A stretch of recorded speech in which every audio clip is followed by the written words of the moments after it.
I know this past weekend did not afford you the opportunity, but have you recently taken the opportunity to gaze into the heavens on a clear, cloudless night? The vast, starry host, for me, produces one of those wow sensations. And you folks here at Williamston, you're at an advantage. Because when you're away from the city lights, which it's difficult to find such a place in Newport News, the view becomes even more spectacular, even more awe-inspiring. I know on occasions when there is that clear night sky and the stars are out in great array, I have to be careful while I'm driving down here. Because I'm inclined to maybe endanger myself by looking up. And so every once in a while, I just have to stop, get out of my car, and look up. But probably the most memorable, a number of years back, I was invited to participate in a gospel meeting at Pike Road. If any of you know where Pike Road is. The first time I traveled there, when I lived in Henderson, I thought I was at the end of the world. There's a lot of land and not many houses. While I was there, the Fletchers put me up, and Brother G.R. Fletcher is one of the elders there, and he and his twin brothers, they farm, I think, between 2,000 and 3,000 acres. Their house is at the end of Pike Road, in the midst of one of those fields. And following the services each weeknight, it was late. Probably didn't get back there till about 9 o'clock, and for me, that's very late. At the time I was working, and I used to go to bed about 7. And so I was tired, and I knew once I arrived at the Fletchers, Sister Fletcher would have some homemade dessert for me and coffee waiting. But I couldn't help. Got out of that car, looked up into the heavens, just captivating. Captivating. So I ask you, have you recently looked up into the heavens? On the website cnn.com/science, there was an article appeared bearing this title: Star Survey Reaches 70 Sextillion. The article went on to say, quote, "This is the total number of stars in the known universe, according to a study by Australian astronomers. The figure was calculated by a team of stargazers based at the Australian National University. Speaking at the General Assembly of the International Astronomical Union meeting in Sydney, Australia, Dr. Simon Triver said there were likely many million more stars in the universe. But the 70 sextillion figure was the number visible within the range of modern telescopes." Just to help you with that number, I wrote it out. It's 7 with 22 zeros behind it. Now that article was actually 20 years ago. And so I pulled it up in Google 2 years ago. It has tripled. 200 sextillion. I'll be honest, Tanya, I didn't even know that was a number. 200 sextillion. But the reason I wanted to quote from that article because of what then Dr. Driver went on to say. He goes, the actual number of stars could be infinite. And then finally, astronomers say there are more stars than grains of sand in all of Earth's deserts and beaches. End of quote. You know, Lloyd, we didn't need the Hubble telescope. We didn't even need modern day astronomers, as though they gave us some great revelation. In fact, the Bible told us that a long time ago. In Hebrews chapter 11, speaking of Abraham, therefore sprang there even of one, and him as good as dead, so many as the stars of the sky in multitude, and as the sand which is by the seashore," listen to it, "innumerable." Innumerable. So again, if you haven't recently, I invite you to personally behold the innumerable stars that God has placed as part of our universe. Have you looked at them lately? I ask that because that was the counsel that the Almighty God urged of His people through His prophet Isaiah. Look with me there in Isaiah chapter 40 and notice what he tells them in verse 26. "Lift up your eyes on high, and behold, who hath created these things, that brought out their host by number?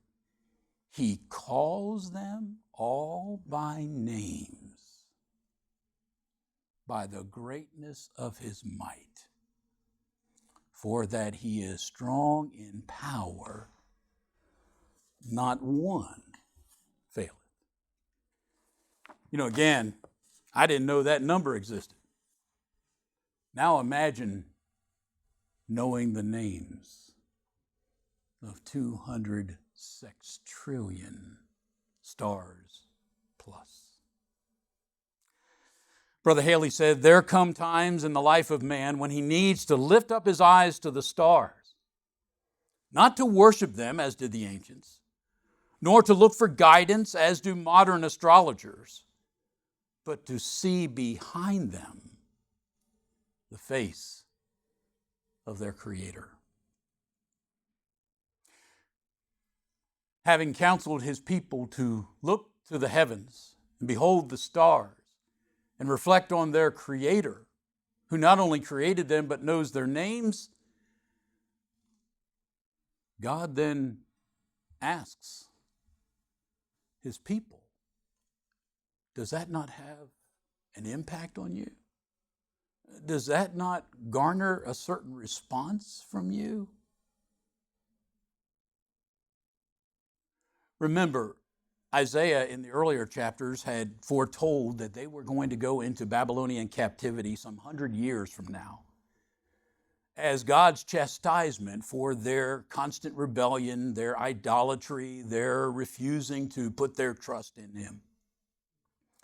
But having given them that warning, He then also promised them that after those 70 years, God was going to bring back a remnant. But the only way that promise, as well as the threat, the only way that has any impact on His people is if they were confident that God was able to do it. And I believe that's what He has in mind here. Lift up your eyes. Consider this God who has made the promises. But then look at the response, verse 27. "Why do you then say, O Jacob? Why do you speak, O Israel? My way is hid from the Lord, and my judgment is passed over from my God." Again, Brother Haley says, night after night, each star is brought out by its Creator. Not one is overlooked. If God, who loves His children as a devoted Father, looks after each inanimate heavenly body, will He not care for His sons and daughters? At times we may feel that God has forgotten and that He does not care. When this feeling comes, let the discouraged one lift up his eyes and beyond the stars see a God of infinite power and a Father equally infinite in love. He cares and never forgets. In Babylon, the captives will charge Jehovah with being indifferent to their condition. But in the light of the divine greatness, power, and tender care for each individual, how can one say, "My way is hid from Jehovah, and the just treatment due to me is passed away from my God"? I was going to lead this song Lloyd, but I didn't know it well enough, and I didn't know if you all know it. But I can't imagine that these verses were not in mind of the songwriter who penned the lyrics to Can You Count the Stars? The first stanza reads, Can you count the stars of evening that are shining in the sky? Can you count the clouds that daily over all the world go by? God the Lord, who doth not slumber, keeps all the boundless number, but he cares more for thee. But he cares more for thee.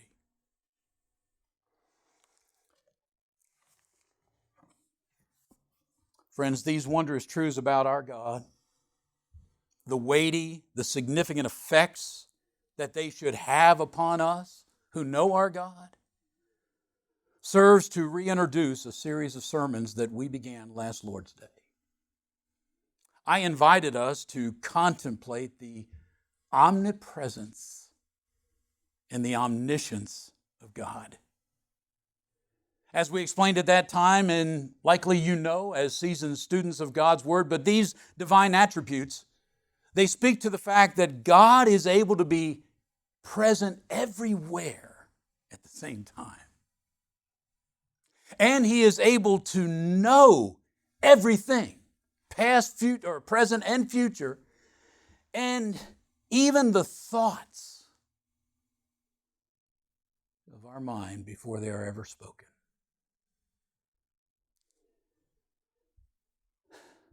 What practical import should that have on the lives of his people? Essentially, that's what God was asking his people back there. You look at the stars, you look at me as their creator. What impact does that have on you? You think I don't see? You think I don't know? You think I don't care? And so, friends, last week we saw how that David acknowledged the omnipresence, the omniscience of God in that remarkable 139th Psalm. And in that, contemplating them, he says, such knowledge is too wonderful for me. It is high. I cannot attain unto it. And so in light of David saying that, clearly we would have to agree. Friends, theologically, we cannot fully understand these attributes of God. We are limited by time. We can only be at one place at the same time. We struggle sometimes governing our own thoughts. And yet we are talking about a God who can be everywhere at the same time, and he can know the thoughts of 8+ billion people at the same time. Again, we will never comprehend that. And so let's turn our attention to what apparently God would rather have us derive from his attributes. As he was challenging his people back there, knowing of God's all-seeing eye, knowing of God's knowing all things, that should have a number of very profound and favorable effects upon our daily lives. And so please, let's focus on the practical responses that knowing that God is always watching me should instill, should promote, should encourage at all times. And so in setting out to identify some of those, the first one we introduced last week was God's omnipresence, God's omniscience should instill confidence in us. It should promote courage in us. Because I think all of us would acknowledge this life can prove to be a bit scary. And there are some features, there are some circumstances attending those of us who are earthly sojourners that can incite a degree of fear and dread. And so we tried to identify a few of those that we submitted were really inherent features of this life. They're true of everyone. And one of those is the uncertainty of the future. The uncertainty of the future. That can that can produce at least a degree of trepidation and apprehension. And maybe that can even evolve into fear. Because the reality is, friends, since we don't know what the future holds, the prospect for it holding something unfavorable can make it a fearful thought.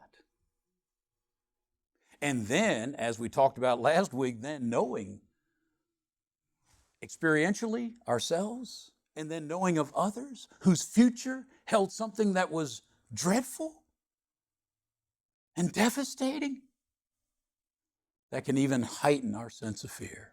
And so realizing that inherent feature about life, the uncertainty of the future, do we not as Christians welcome knowing that God is omnipresent and omniscient?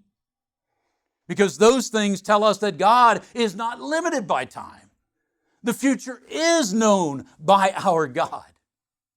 That's what made him unique. That was a divine attribute that he challenged his people. Find another God who can do that. Find another God who can tell you the end from the beginning. Because that's what he was doing for them. And so, friends, although the future can be a bit scary by way of proposition, because it's unknown to us, God knows. Nothing is going to take God by surprise of our future. And therefore, that should give us confidence. That should promote courage in us, even in the uncertainty of the future. As we borrowed from that song, many things about tomorrow I don't seem to understand, but I know who holds tomorrow, and I know who holds my hand. Another of these inherent features of life that can inspire some fear is death. And even though that pertains to the future, that is something that is certain about our future. We will all experience death. And the Bible attests to the fact that for most people is very fearful. And not just the uncertainty of when it's going to happen or how it's going to happen, but the very concept that life will end is fearful. Hebrews 2 and verse 14.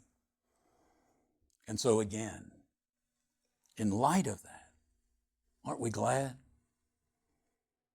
Aren't we glad of a God who David said, I know when I go through the valley of the shadow of death, he'll be with me.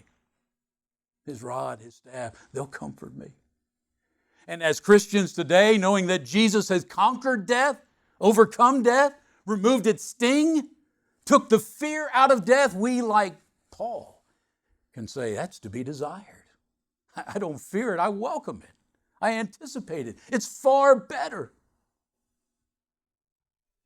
Because that's how God's eye, who is always watching, that's how he sees the death of his saints. You remember that? Precious in the sight of the Lord are the death of his saints. But again, friends, in addition to these general inherent features attending life that can prompt a sense of fear, that should cause us to welcome the omniscience and the omnipresence of our God, to give us confidence and to give us courage at such time, friends, we all know that earth's travelers also are going to have specific circumstances, peculiar to them, impacting their own personal life, that can also easily produce a degree of fear and dread, can be very discouraging, even to the point of despair. And so let's consider a few of those, or at least speak of that, and how that God's omnipresence, God's omniscience, again, should impact us even when we go through these individual events in our lives that others might not share. And to do that, to start with, let me invite you over to Mark chapter 6. Mark chapter 6 records for us an incident in the life of our Lord that I would submit kind of serves as a physical demonstration of the omnipresence and omniscience of our God. I think in these set of circumstances, we see this divine attribute put on display. And oh, what a favorable result it brought. It has to do with Jesus' disciples following the feeding of the 5,000. And you might remember, as Mark chapter 6 records for us, Jesus, after the feeding of the 5,000, instructed them to get in a ship and go across the Sea of Galilee. He remained on the east side of the Sea of Galilee and actually went into a mountain. And there he spent hours in prayer. But while they were crossing the Sea of Galilee, these veteran seamen and fishermen, they encountered a storm. And friends, that storm had them frightened. Again, these are veteran seamen, but they were frightened at this storm. And so we are told there in Mark chapter 6, verse 47, "And when even was come, the ship was in the midst of the sea, and he alone on the land, and he saw them toiling in rowing. For the wind was contrary unto them, and about the 4th watch of the night he comes to them, walking upon the sea, and would have passed by them. But when they saw him walking on the sea, they supposed it had been a spirit, and cried out, for they all saw him and were troubled." Friends, these disciples of Jesus had a number of reasons for fear. The first one was this violent storm that was threatening the ship and their lives. And if that were not enough, then in the midst of the storm, they see this image. They see what they think to be some kind of spirit, some kind of emanation. And that found them greater fear. But you notice what the Bible said? Verse 48, he saw them. Now remember, Jesus wasn't with them. In fact, we learn elsewhere that they were like 3.5 miles into the Sea of Galilee. They were about halfway across. We also are told here that it was the 4th hour, the 4th watch of the night. You know what time that is? That's 3 a.m. And please remember also, this is a stormy night, heavy cloud cover. And yet Jesus saw them. He saw them.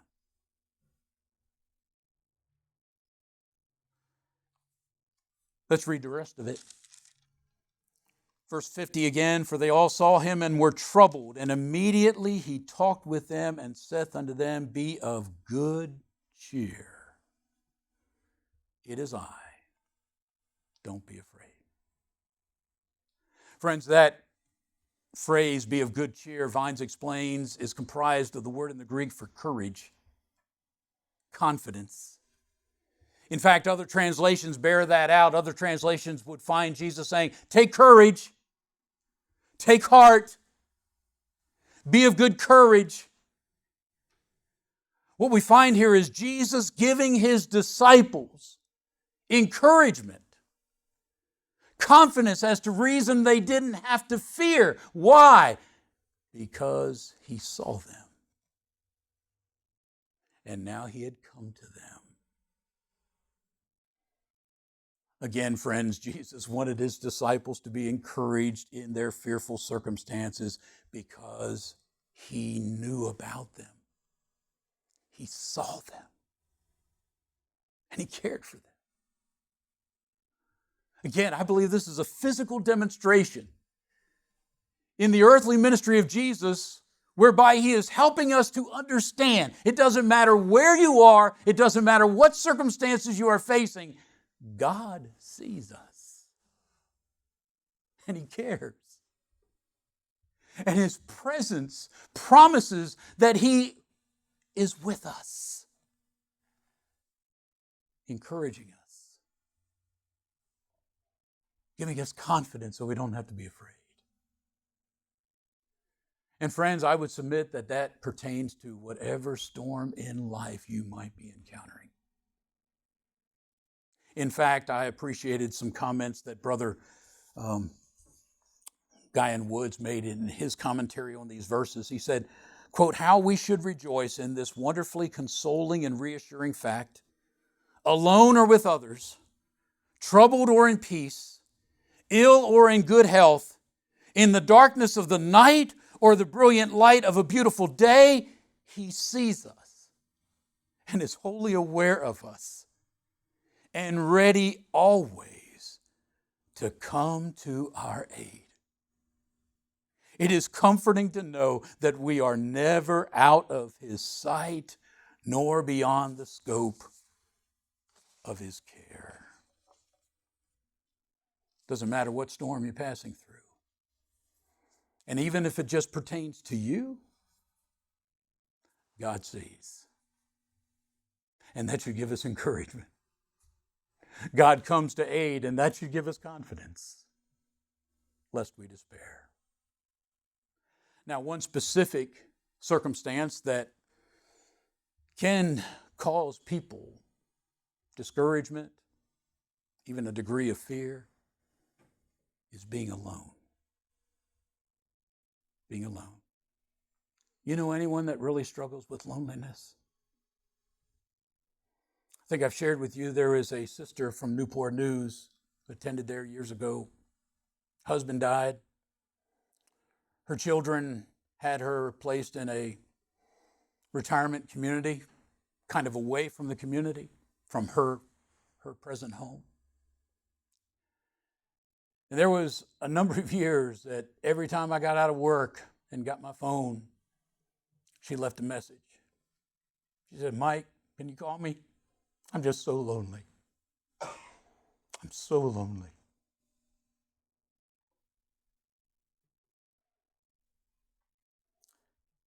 That can be discouraging, disheartening to people. Maybe it's not as unusual as we would think. Maybe we believe loneliness is reserved for older people who need to be put in retirement homes, who might feel that their usefulness is now gone. But please understand, that's not always the case. In fact, I read a survey which said 1 out of 4 people feel lonely at any given time. Maybe it's more prevalent than we think. So how can we help? Or how can we, if we're going through that particular circumstance in life, how can we find encouragement when we're lonely? Once again, these attributes of God, they should come into play. They certainly did again for David.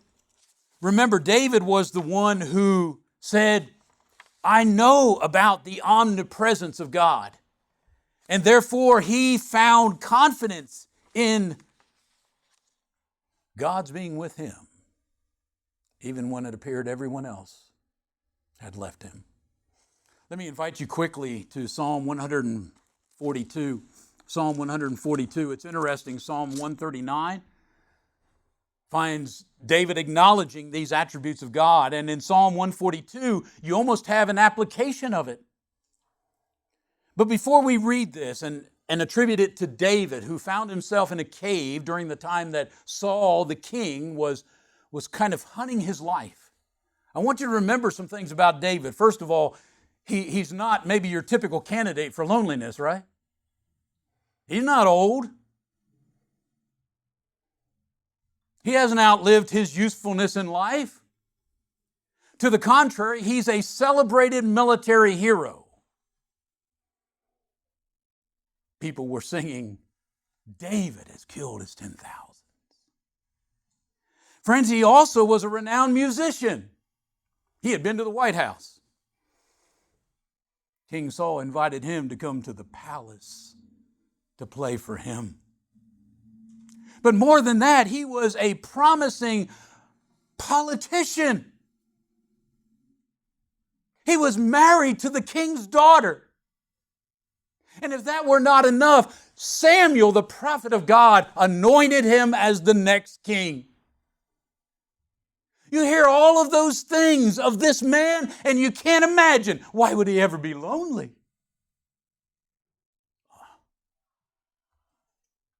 Listen to his own words. Psalm 142, "I cried unto the Lord with my voice.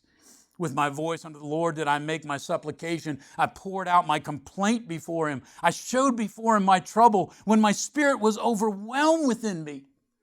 then thou knewest my path. In the way wherein I walked have they privily laid a snare for me. Does that sound like a man who's discouraged, disheartened? Among other things, I looked on my right hand, and behold, but there was no man that would know me. Refuge failed me. No man cared for my soul. What'd you do, David? Where'd you look, David? I cried unto thee, O Lord. I said, thou art my refuge and my portion in the land of living. Spurgeon explains, quote, observe his comfort. He looked away from his own condition to the ever-observant, all-knowing God. He solaced himself with the fact that all was known to his heavenly friend. Truly, it is well for us to know that God knows what we do not know. We lose our heads, but God never loses his eyes. Another author said, there is no cave so deep, so dark, but we may out of it send up our prayers and our souls in prayer to God. Loneliness. It can affect a lot of folks. There's another incident shortly before David would ascend to the throne. And I mention this one, friends, not only because you would not think that David was your typical candidate for loneliness in light of all that he had going on in his life. But sometimes, friends, we can be lonely even though there's a lot of folks around. And that was the occasion over in 1 Samuel chapter 30. David had become so discouraged by the fact that Saul was hunting him throughout Judea that he actually went down into the land of the Philistines. And he there, along with his 600 men, he asked for lodging there in the city of Gath, and it was granted him. Ricky, isn't that ironic? He killed the giant of Gath, and now he's going to find refuge in the city of Gath. But you might remember when then the Philistines decided to go to war with Israel, there's David and his 600 men, and he wanted to go as well. We don't know what his intentions were. But the other Philistine lord said, no. David can't go. He's going to eventually become a snare to us. And so King Achish, he said, I'm sorry, David, I trust you, but they don't. You need to go back. You need to go back and reside in Ziklag. When they went back to Ziklag, you possibly remember what happened? The Amalekites had come and destroyed the city. Now that's where all their wives and children were. The text reads, so David and his men came to the city Ziklag, and behold, it was burned with fire, and their wives and their sons and their daughters were taken captives. Then David and the people that were with him lifted up their voice and wept until they had no more power to weep. Friends, David is surrounded by 600 men. Guess what? He found no encouragement from them. Quite to the contrary, verse 6 says, and David was greatly distressed, for the people spake of stoning him. Because the soul of the people was grieved, every man for his sons and his own daughters. But David encouraged himself in the Lord his God.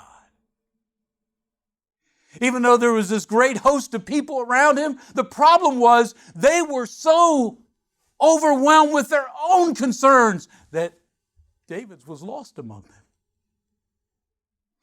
And so here he is alone. They were threatening to stone him because they felt he was responsible for this. Where was David going to look? To his God, who is always present,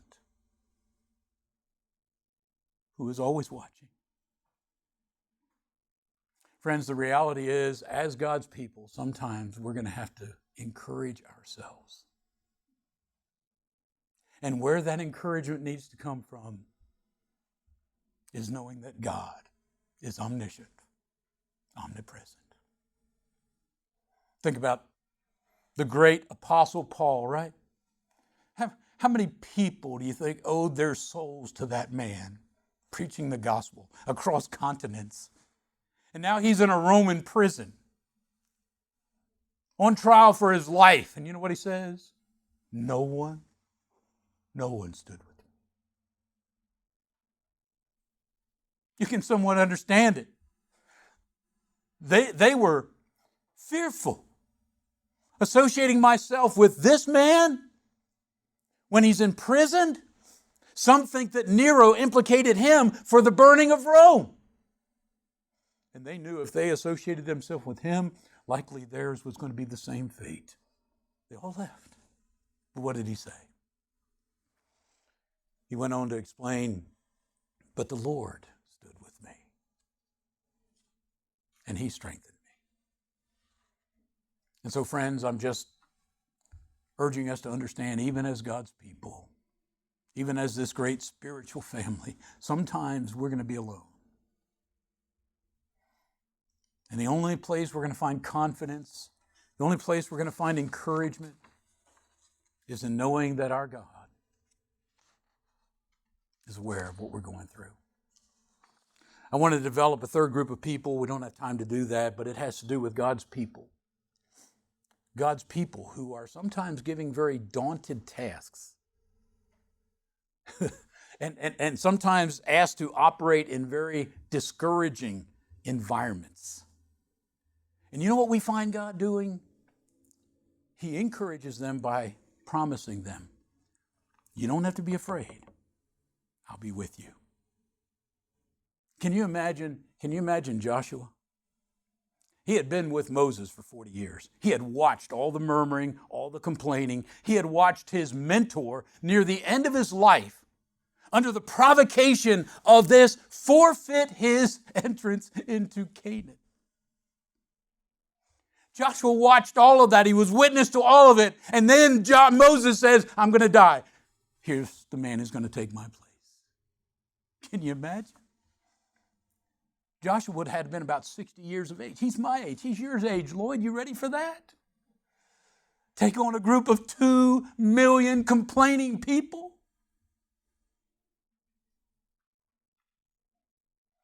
What did God say? You don't have to be afraid. Be of good courage. I'll be with you. What about Jeremiah? Same thing. Jeremiah was hesitant because he was young, and God said, don't be afraid. In the same breath, he says, now they're going to fight against you, but don't be afraid.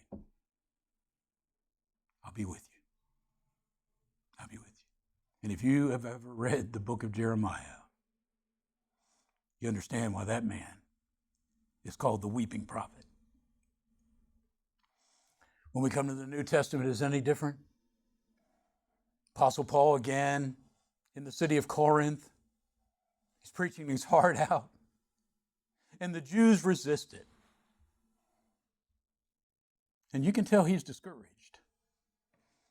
But God appears to him at night, and he makes the promise. He says,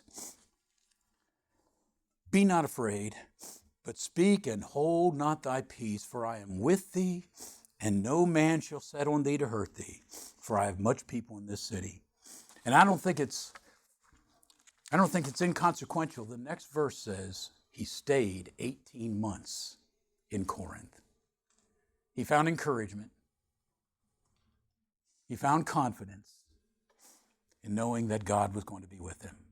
I say all that for us as Christians today because, again, God is still in heaven watching, beholding whatever circumstances we might be finding ourselves, whether as a common traveler in life with the inherent fears of the uncertainty of the future and death, with particular storms that we are encountering, even loneliness that might beset us. And yes, even as a loyal disciple of Jesus, given a work, friends, that is fraught with danger. When Jesus sent his disciples out on a limited commission, you remember what he told them? You're going to be going like lambs among wolves. In the New Testament, as Christians, we are told all that live godly in Christ Jesus shall suffer persecution. That's the environment in which we are called upon to operate. And I don't know if you've been taking notice, but here's my conviction. Our current secular society will continue to promote an environment that will make living true to our profession of faith in Jesus Christ extremely difficult. Extremely difficult. It's going to take great courage. It's going to take unshakable confidence not to yield to this ever-growing pressure upon godly people to compromise their convictions. Spiritually, morally, socially, ethically. Be prepared for it, friends. It's already started. Accusations of hate speech. Accusations of intolerance. Being insensitive. Being narrow-minded, ignorant. They're going to test our fortitude to be true to our convictions, true to the truth. Threats of lawsuits, fines, imprisonment. They're going to pressure us to silence our preaching, the whole counsel of God. That's the environment in which God has called upon us to do. Is it a taunting task? Oh, yes, it is. But when Jesus sent his disciples out on the Great Commission, you think about that. You take this message. Now, I always thought this was ironic, Genevieve. They didn't believe that same message when it was told to them. They had eyewitnesses, the women, the folks from Emmaus on the trip to Emmaus. Thomas had 11 or 10 witnesses, and they wouldn't believe it until they saw him. And then he's going to go back to heaven. He says, now I'm going to ask you to go tell that same message to people who have never seen me and get them to believe it. Daunting task. But you remember his promise? Lo, I'll be with you always, even unto the end of the world. Friends, we have the same promise. Hebrews 13:5-6, he has said, I will never leave thee nor forsake thee, so that we may boldly say, the Lord is my helper, and I will not fear what man will do unto me. Where do we find the confidence, the courage not to faint, but persevere to the end regardless of the challenges we encounter? Among other sources, friends, knowing the omnipresence of our God. Knowing and fully embracing his promise that he will never leave, never forsake us. That should be a very real and practical response to these profound attributes of our God. And I encourage us to have that response. If we can help you in your spiritual walk, for those who are watching online, if you don't know how to become a Christian, if you don't know about this omnipresent, omniscient God, and you do know, however, that life is scary, I encourage you to become acquainted with him. We'd love to help you with that. But again, it is to Jesus' disciples, his faithful, loyal, is the one he promises that he will be with us and never forsake us. So if you've never put on Christ in baptism as a penitent believer in Jesus, we invite you to do that. If we can help you with that, let us know. But even as Christians, friends, may we recognize this is the right response to these truths about our God.